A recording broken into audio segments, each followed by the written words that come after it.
Salam, salam outsider, le débrief commence maintenant.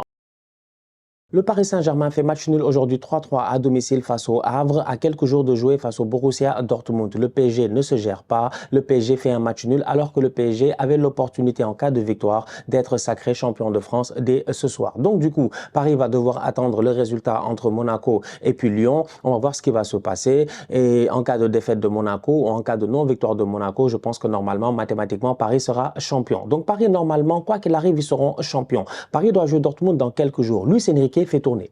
Luis Enrique fait tourner. Et Luis Enrique peut se permettre de faire tourner. Pourquoi? Parce que le PSG a le coussin qu'il faut en championnat pour que tu puisses te permettre de faire jouer certains joueurs. Et au-delà de cela, Luis Enrique est déjà dans une projection de la saison prochaine. Depuis quelques mois, il n'arrête pas de nous le dire.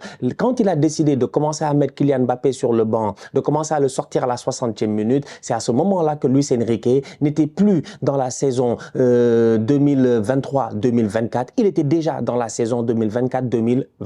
Donc du coup, c'est un Paris Saint-Germain qui doit apprendre à jouer et à fonctionner sans Kylian Mbappé, comme l'a dit Luis Enrique. Aujourd'hui, ils arrivent face au Havre, après avoir enchaîné quand même des belles victoires, superbe victoire face à Lorient, top performance de Ousmane Dembélé, il a été sensationnel, en ce moment il est au top de sa forme, un Dembélé qui enchaîne les bonnes performances, que ce soit en Ligue des Champions face au Barça, on l'a vu, il a été juste excellent, face à Lorient la dernière fois, il a juste été excellent, Kylian Mbappé aussi sur le terrain associé à Ousmane Dembélé avec Gonzalo Ramos, ça marche bien, aujourd'hui ils arrivent face au Havre, tout le monde est sur le banc.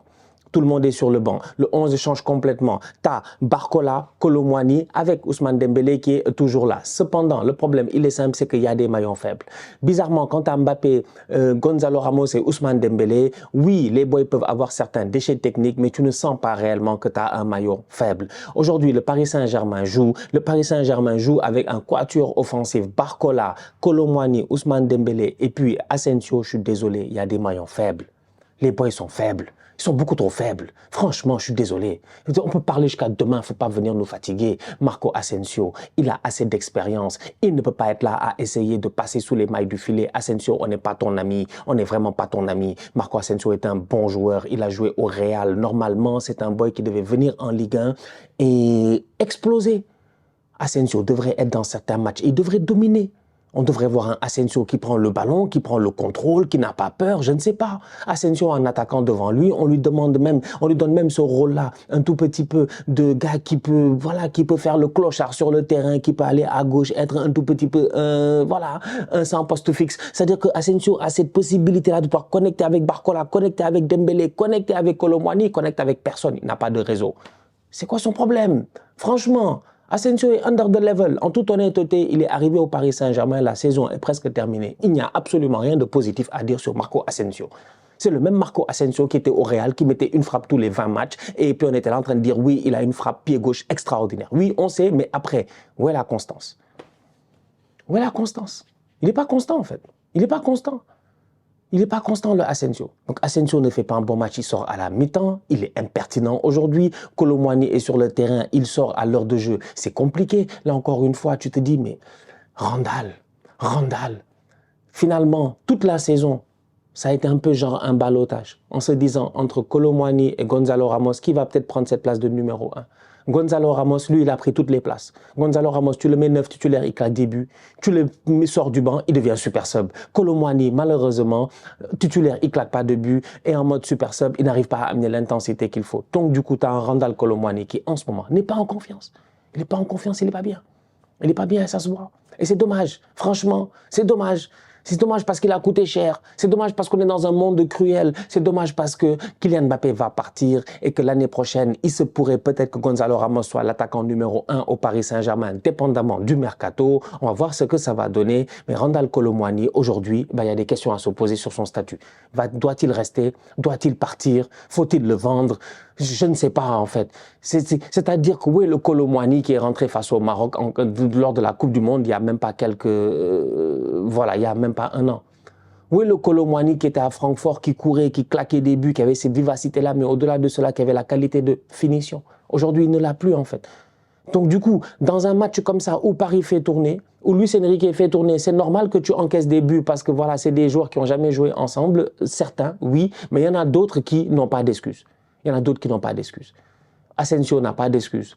Kolo Muani dans ce match-là, il n'a pas d'excuse. Le milieu de terrain, ça va, les gars se sont gérés. Vitinha, Zahir, Emery, tout ça, ils ont fait leur match. Défensivement, ils n'ont pas d'excuse. Danilo Pereira doit être plus proche du porteur du ballon.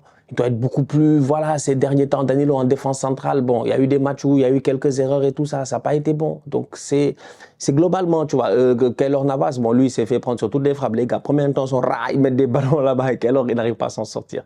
Donc, tu as un Paris Saint-Germain qui joue face au Havre, qui fait match nul 3-3. La vérité, elle est simple. Luis Enrique, il a fait tourner. Il a le droit de faire tourner, il n'y a pas de problème. Il a le coussin en championnat. Il a un match à préparer face à Dortmund. Il ne voulait pas de blessés, il ne voulait pas de problème. Donc, du coup, les boys qui sont importants étaient sur le banc. C'est pas anodin. Le Real Madrid a fait la même chose ce week-end. On a eu l'occasion de le voir dans le débrief, même j'en ai parlé. Tout le monde était sur le banc. Donc, on a vu des Arda Güler qui ont joué et tout. Donc, c'est des matchs où c'est le moment pour les joueurs qui n'ont pas eu beaucoup de temps de jeu de montrer au coach qu'il peut compter sur eux en pré-saison et la saison prochaine.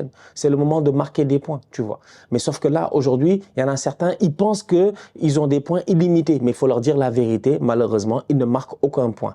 Asensio, Kolo Muani, ça n'a pas été un bon match pour eux. C'est dommage parce qu'il y avait l'opportunité aujourd'hui face au Havre de faire quelque chose. Maintenant, le Paris Saint-Germain fait 3-3 face au Havre. Au niveau du Havre, ils peuvent avoir des regrets quand même parce que voilà une équipe qui se bat pour essayer de se maintenir en première division. Et j'ai envie de dire au Havre que...